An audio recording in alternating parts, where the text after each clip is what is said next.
Hi everybody, I'm DJ Foster, joined by Grand Valley State head football coach Matt Mitchell on 2015 National Signing Day.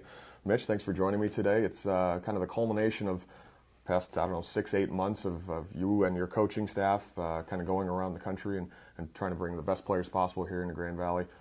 The stays here, what is it like for you guys? What are the thoughts going through your mind now? Well, it's obviously exciting because you spend a lot of time, effort, energy getting to this point where they signed the national over 10. At the same time, a lot of these kids that have been committed for quite some time, we felt very good about it. So it wasn't like any last-minute drama or any issues. So it's more just making things official, allowing us to publicize them, get the word out. But it's also, too, the first step in the process. I think this class has a tremendous amount of potential, both on the field and off the field. Now we got to get to work when they get here of realizing that potential. And some of that's my responsibility as the head coach, and our assistant coaches, our support staff to help them, but some of it's on them too. So I think we have a group of guys that's hungry.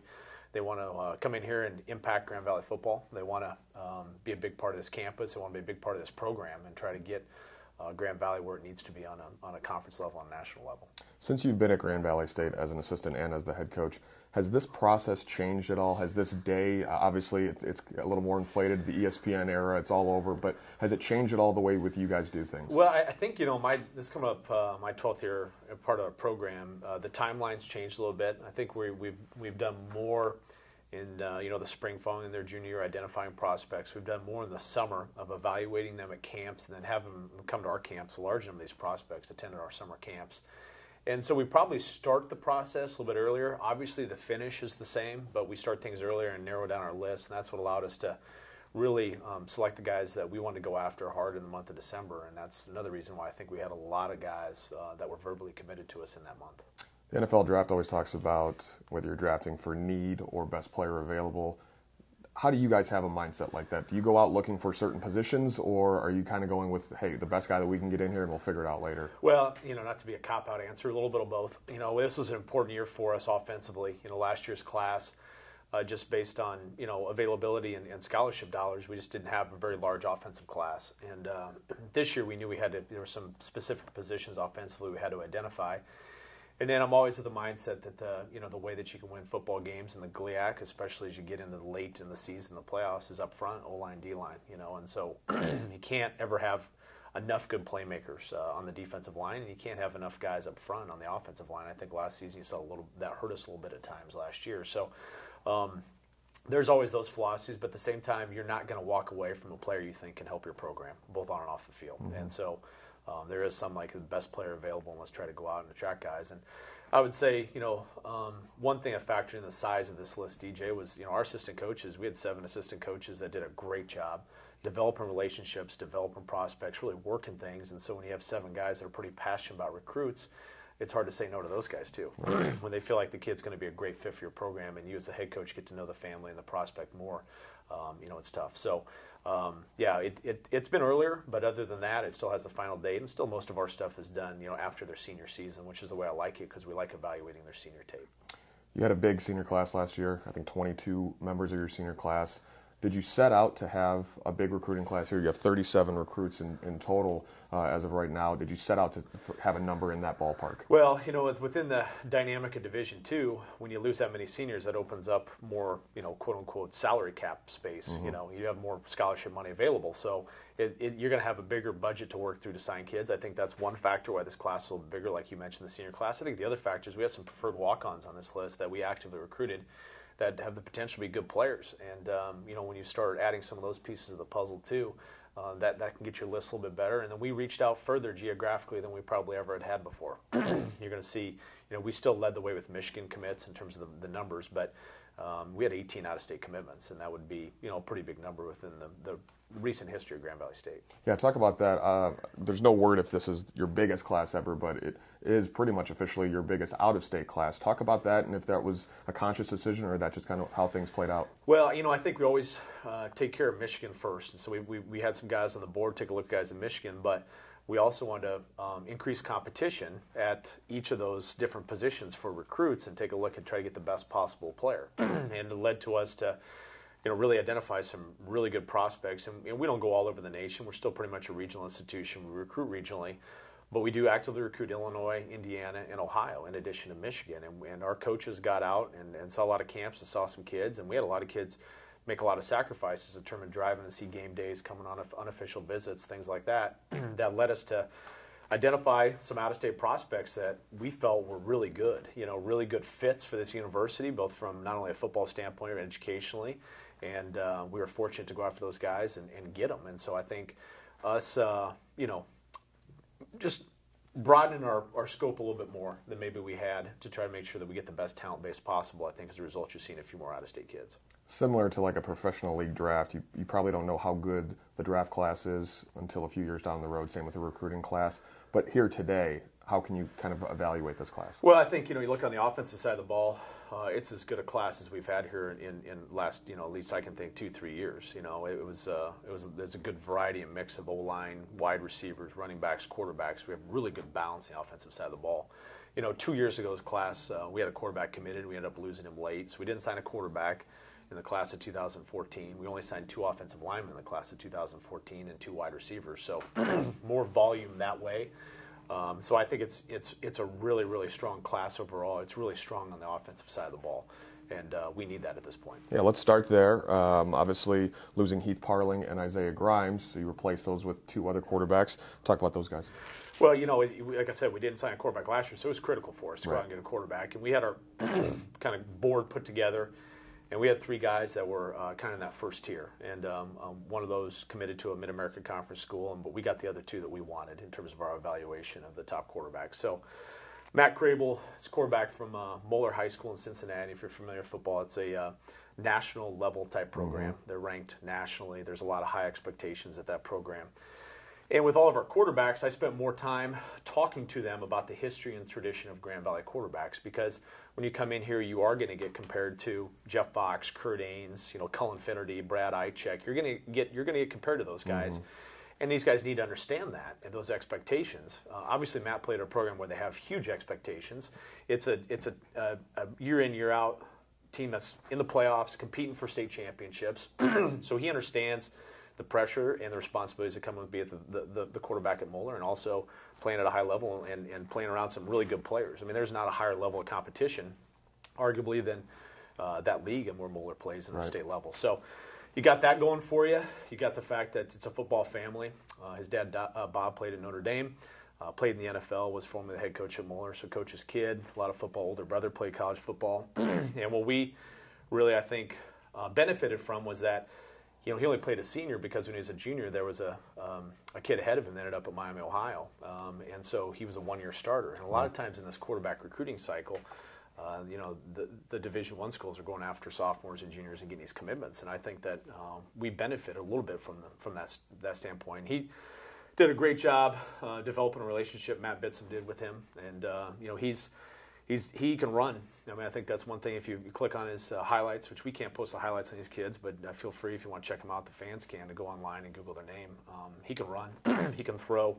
He can do a lot of things. I think he's got a good feel for the game of football. Like I said, it comes from one of the top programs. So he was a guy that we identified early, and we're glad we got his verbal commitment.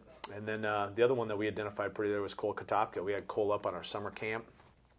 Big kid, really live arm. There's not a ball that he can't really throw on the field. And same thing, Plainfield East, where he played high school football. That's a high level of competition in the state of Illinois, and he also led his team to the playoffs also. So both of our quarterbacks are playing at some of the highest levels of competition here in the Midwest and leading their teams to playoffs, and that's important. And Cole been a multi-year starter there. 2 years ago, spent every snap and gun. This year, every snap's under center, so we do both.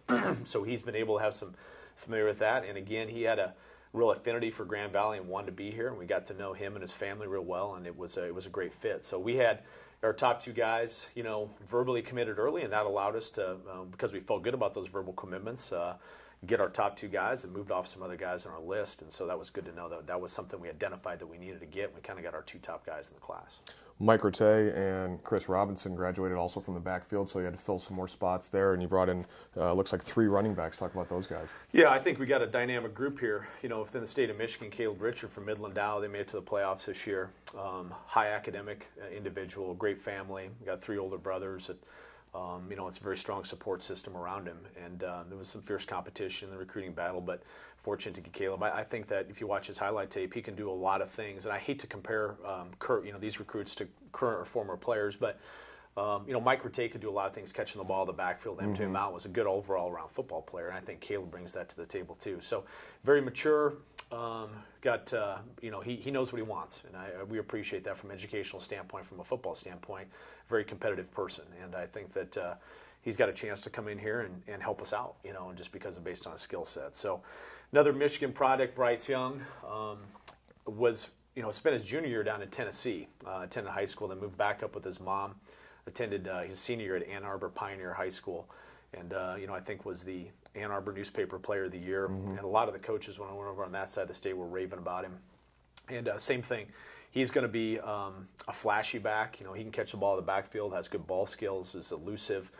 His highlights are pretty impressive, and I think that he came on his visit, really fell in love with us, and verbally committed to us and shut a lot of other things down. And another, very grounded person, of great character, good student, very athletic. His mom has been a big influence in his life, and so another person I think has a maturity level to come in to help us immediately. And then the third back we had on here, Christian Lumpkins from Winton Woods High School in Cincinnati, Ohio. We were able to sign both Christian and his brother Chaz. And Chaz is a defensive back that we'll talk about a little bit later, but we have twin brothers. And, a unique situation just from the standpoint that they both wanted to attend a school together. Christian had multiple MAC offers, but they wanted to attend school together. So we were fortunate that we saw value in both of them. Both Christian and Chaz are both great kids. They have a lot of personality, a lot of bounce. They love football. They love life. Great parents down there in the Cincinnati area. And so got to know them, and it was pretty easy, even though they're 6 hours away. They felt comfortable here. They felt comfortable with our assistant coaches. So I think you're looking at three backs that all can catch the ball out of the backfield, which is unique. We have lots of different types of background value, but all three of these guys are fast. They're athletic. They got great feet, and they have multiple. They can do a lot of things. I could definitely see some of these guys too, including Christian, helping us in the return game, punt returns and kick returns. So they're versatile athletes that just try to get on the field. You have a pretty good size wide receiving core. What do you see with that group? Well, last year, like I said, we had only signed two, and one of those kids is battling through some injuries and right now, so we need depth at that position moving forward. So locally, in the state of Michigan, we had two guys that we identified. Omari Mitchell from Farmington High School is a little bit more of a slot type guy. I like his competitiveness, his attitude. He's fierce. He doesn't, he's not a soft person. He's got some edge to him, and he plays the game with some edge, and that's important. And really. Had him on a visit. We didn't offer him till a little bit later, and he was hanging in there with us, which was great, and a good family. And then Austin Partey's, he's a longer, lengthier receiver. It's got great ball skills, maybe something you can see a little bit more on the outside. Did a lot for Seaholm High School, just a lot, and really developed, I think, really took a next step from his junior to his senior year. The guys you see on junior tape and senior tape are different. His ball skills are off the chart in terms of just being comfortable with the ball in the air. Then we went out of state, and we had two kids from down in Indianapolis, Indiana, that are actual rival high schools that played against each other. True Smith is from Ben Davis High School, very, very large, successful program down there. It has a lot of reputation of winning a lot of games and placing a lot of guys at the higher level. And True can play a lot of different positions. He can be an inside guy, he can be an outside guy. He's bigger. He's a bigger receiver, but that doesn't mean he's slower. He's got speed, and again has really good ball skills. And was a guy that we targeted early and were able to get a verbal commitment with him. Then Quentin Talfero at Pike High School, again, a very large high school in Indianapolis that plays Ben Davis. That's a good level of football in the state of Indiana. He had a couple guys on his team that were Division I type prospects, and so I think that he benefited probably from being around some other good players, and we benefited from it too. That a little bit of a hidden gem, in my opinion. So he came up and worked out for us, and he's tall and can run and has great ball skills.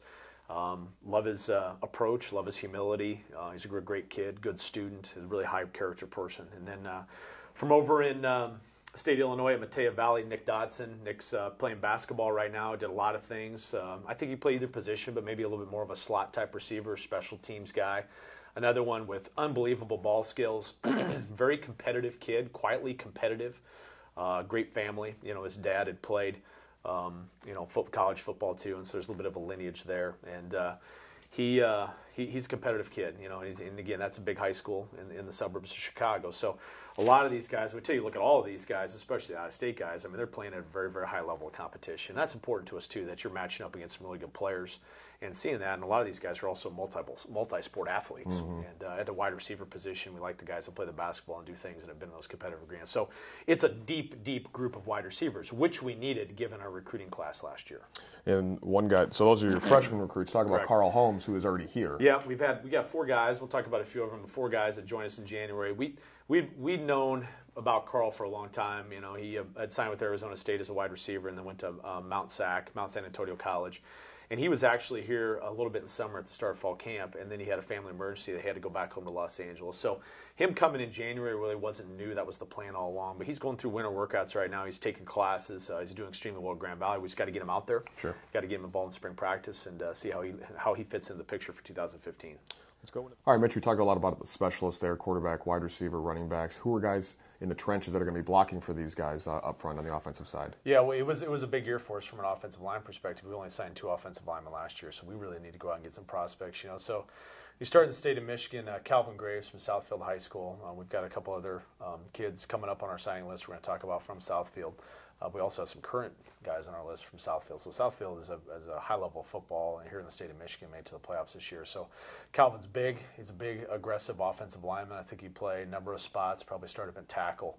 And, you know, was one of those recruits that you really got an appreciation of his intellect and who he was as a person. He's a smart football player and you know, his mom at home is a very strong person. So it's good to get him in the mix. We had a couple other kids that are coming in as preferred walk-ons, you know, that I think got the potential to grow and develop. You know, Dylan Sellers from Milford High School, as you can see on the signing list, he's a high academic kid. He's on an academic scholarship here at Grand Valley. And then Nathan Wickel from Birmingham Groves, Coach Flaherty, has always been great to us over here at Grand Valley and had a lineman that had a really high interest in the institution in terms of the educational aspect and is also a very good football player. Happy to get those guys on board. So those are kind of the 3 guys from the state of Michigan, and we really went outside the state to find some good players. You know, you talk Garen Wagner from Zionsville High School is the north side of Indiana.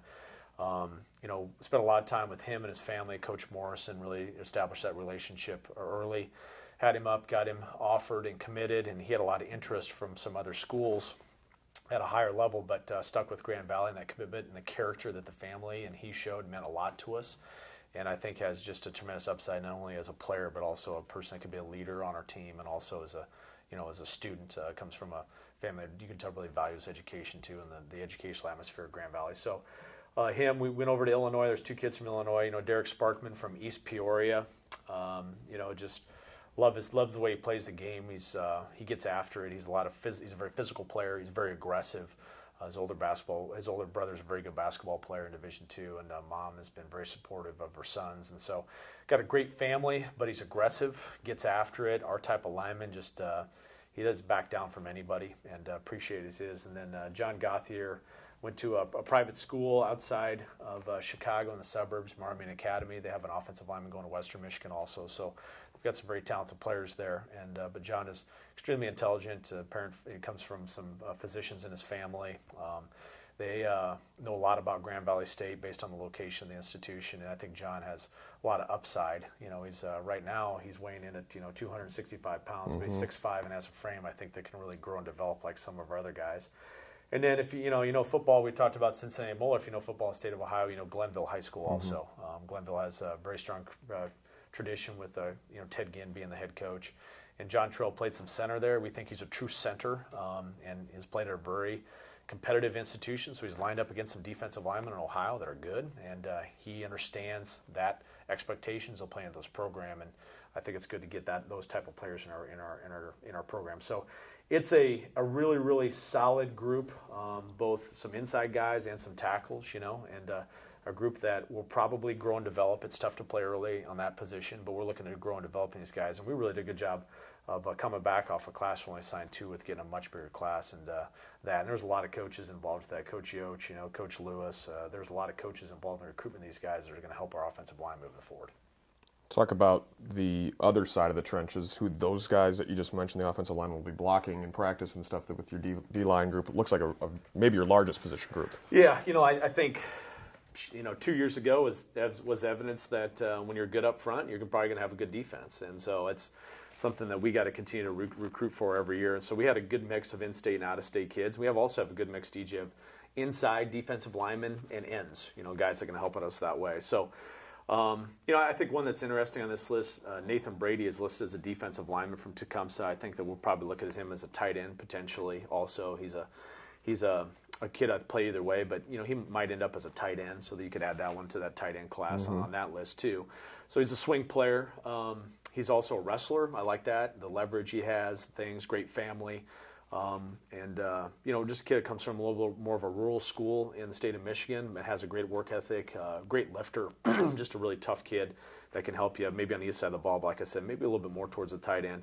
The in-state defensive lineman, Jake Bills from Berkeley High School, high motor, aggressive, just going to give you everything he's got, and just creates offensive lineman problem just for the effort that he has, the motor, the intensity, how he gets after it, how he plays the game. Plays it with a lot of passion, a very passionate person for the game of football, has a lot of life, And he was a guy that when we offered, he verbally committed on the right after the phone call and was very appreciative of his opportunities, and you can sense that here at Grand Valley. So we've got two kids from Southfield High School. In Southfield High School, we've got a lot of great prospects, that are currently on our team from there. We've got 3 redshirt freshmen, and we'll be joined by another kid here that came in January. So we have 4 current Southfield High School representatives, and all the Southfield kids that are here played as redshirt freshmen last year and helped us immensely. So that's a quality program on the east side of the state. They made the playoffs this year, and obviously have a lot of talented players there. So Aaron Cooper is Aaron Cooper is our defensive end in that class. He's got a lot of range. He's got a great takeoff. He's a true pass rushing defensive end. He's got a lot of long levers and can really get after it. And then Aaron Turner's an inside kid. Aaron Turner, I think, could be a 3 technique that's weighing, by the time it's all said and done, 260, 265 pounds, and just can help you really set the inside piece of the run game, but also could be aggressive in a pass rush from a 3 technique. So they're both really good. They're different skill sets that they possess, but they're both really, really good prospects, and we're excited when we got verbal commitments on both those guys. And Coach Postman, develop a relationship with those guys throughout the course of things that way. So those guys are big. Kyle Corman from Linden, Michigan, obviously the home of Brandon Green, who finished up a really good career here. And again, I think Kyle can do a lot of things for this program. I think he can be a physical defensive end that comes from a very hardworking family. He's also an excellent long snapper. Now we've got some other good long snappers in our program, but he can really, really long snap. And I also think that if depth on the defensive line is working out well, he could potentially play on the offensive side of the ball, maybe a tight end or something too. So he might be an end. He might be an inside guy. I know he's a long snapper. We'll figure it out, but. Tough football player, played both ways up at Linden, and very, very aggressive. So those are, our main guys from the high school standpoint from the state of Michigan. We also had Mark Sokol, who was a preferred walk-on and played for Rochester Adams, which is a high program. And Mark had some other offers from other schools, but we saw him at camps, and he believed in Grand Valley, and we're fortunate to get him. And then Lamont Moore is from Detroit Central High School, a public school in Detroit, and is another long, athletic defensive end that I think can grow and develop to be an every down player, but right now you view him as a little bit more of a pass rusher, in that standpoint. So a lot of, Michigan kids. We had one transfer that joined us in January, also from the state of Michigan, Jakari Faulkner, who went to UAD Jesuit High School and then went to Western Michigan, and some things didn't work out down at Western Michigan, so he joined us in January. So he's going through that process. He's an interior defensive lineman. He's weighing like 265 pounds right now, and best thing about him, 4 years of eligibility left, so he's like a freshman coming in the door. And so that's a really, really strong crew from the state of Michigan. Then we had one out-of-state defensive lineman, James McBride from Pike High School. Again, we had teammates with Quentin Talafaro. James is a shorter, active inside guy. I think he's could play 3 technique, but maybe he's a little bit more slotted to play a nose position in there. And another kid that has a lot of tenacity, effort, has a lot of edge. I think he's got a great motor and the type of things you want inside. And again, has played at a very, very high level competition and seen a lot of good linemen. So it's a good mix. We have some stout inside kids walking in the door. They're 250 plus, and you got some ends that can really get on edges and runs. And that's a strong position group. And I know that Coach Whitlow, E.J. Whitlow, in our first year last year as a defensive line coach, he spent a lot of time with these kids in summer camps and knows a lot of these guys, and those guys know him and developed a lot of relationships. And so our area recruiters were key, but I think Coach Whitlow getting to know these guys, and it's a strong group. And a lot of these guys play with a lot of passion, a lot of edge, and that's important in the game of football. 3 guys listed at the linebacker position. What do you see with that group? Yeah, linebacker maybe wasn't as big a need for us because we didn't lose any linebackers. We got a line of linebackers coming back, and I think we have a really solid core of linebackers currently in our program. So a lot of these guys have been told that they're probably going to come in and redshirt, and we're going to potentially move forward. So, we knew we were going to take a lot of them. So on our board, we tried to identify who the best ones were, and our one in-state kid that we really liked a lot was Michael Pettis. He's from Battle Creek Central High School.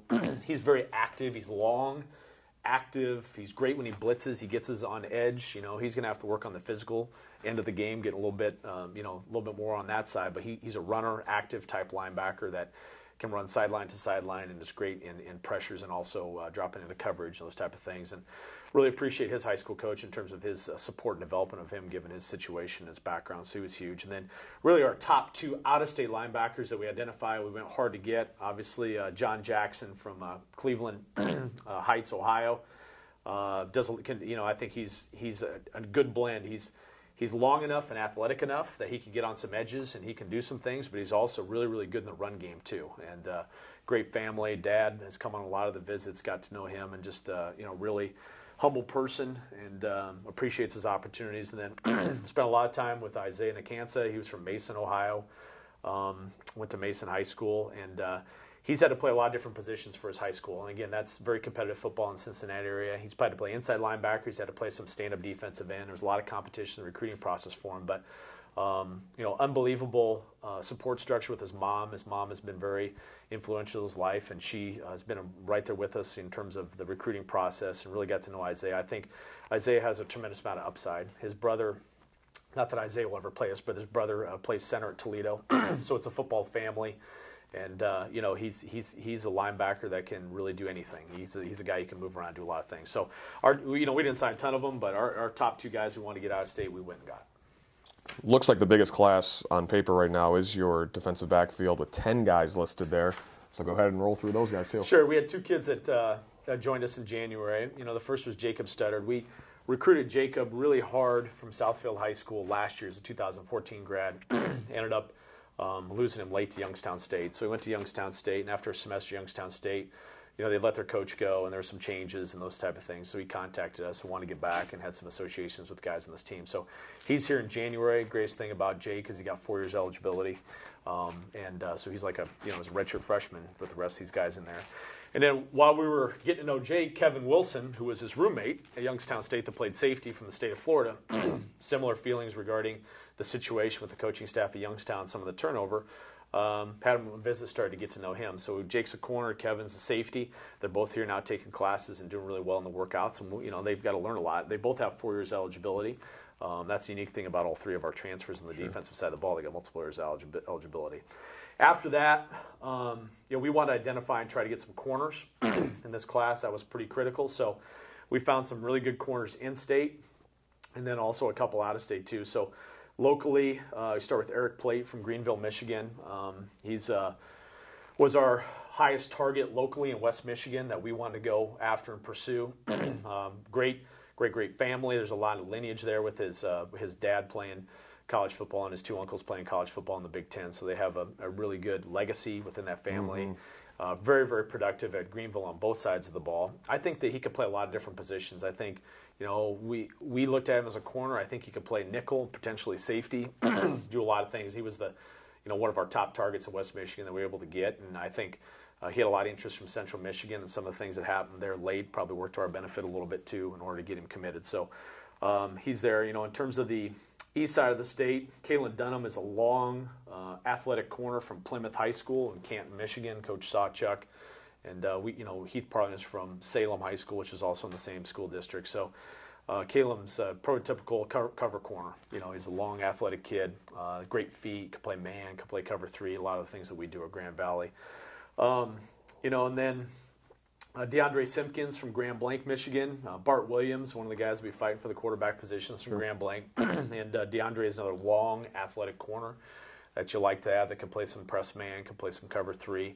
Got to know his parents really well. Very humble kid, very grounded family situation, comes from a great background, and I think they appreciate the educational opportunities here at Grand Valley that way. And then, from out of state, in terms of some of the corners that we were taking a look at, we had Demario Johnson from Hammond Morton High School. A lot of interest for him at higher levels, and able to hang in there with him, and he's got unbelievable highlights. Again, he can play man, he can press, he can be a return guy, very athletic kid from, like I said, Hammond Morton High School.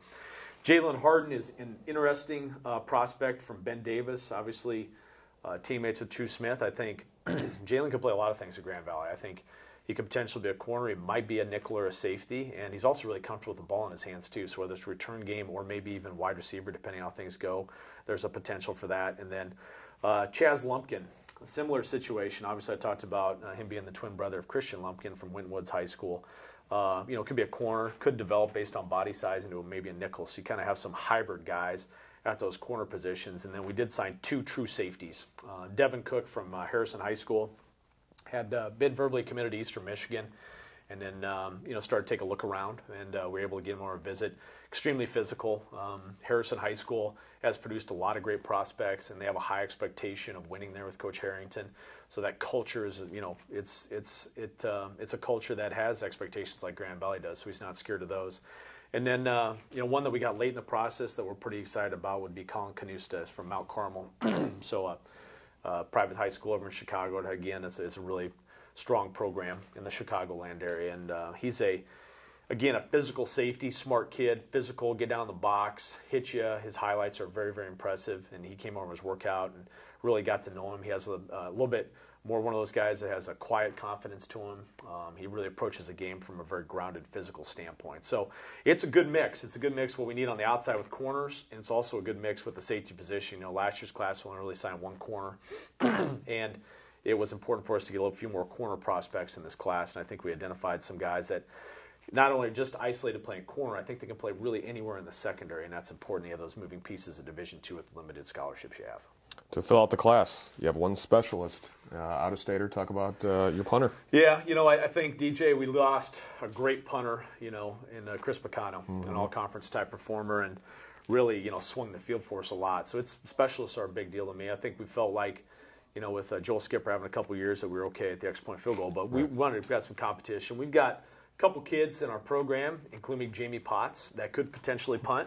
But I wanted to go out and increase competition and was looking for a true punter, somebody that could, that was their specialty. So Dan was, again, we looked all over the Midwest, and Dan was a kid that you could see here 6'3", 180. The advantage of that, he's got a much bigger target area for a long snapper, to make a miss, but he's also an athlete. I noticed that when, we watched him on tape. He's playing basketball. It's good to have athletic punters that can handle bad snaps, that aren't afraid of the moment. And he's got a huge leg. He's big with all those levers. He can really switch field position. So I don't know how it's going to work out in terms of who's going to be our punter in 2015, but I would say Dan Madden is in the mix for sure to be back there. And we'll see how he handles the situation. But he's got the potential to be able to do that. And so it was, again, those specialists are important to us. And I think we're finally getting to that point, where we had a little bit of troubles with that 4 or 5 years ago, that we finally got more. We're solidified a little bit those positions, and it's important to have those guys on your team.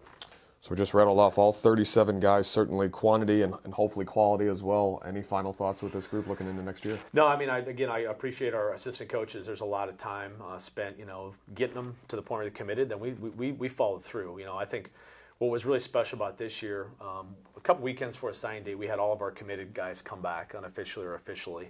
And it was awesome to see all these guys, and we had a couple guys that couldn't make it, but we had close to over 30 kids back here on campus, and they knew about each other on Twitter and all those things. But to get them all together and have them hang around our current team, and that you could already feel some of those relationships being built and the momentum start to build for 2015. That there's some excitement to have these guys a part of our program. So obviously, coming off a subpar season, there was some concern, but at the end of the day, we have a great institution to recruit to. I mean, Grand Valley, when you look at the size, the quality of education that we provide, the location, it's still a great institution to recruit to, and at the basis of all recruiting, that's where it starts. And so we're looking forward to getting these guys in and getting back to where, some of the levels we achieved in 2013, this program needs to get back there, and we're going to push these kids to see if they can be a part of that, both short-term and obviously long-term also.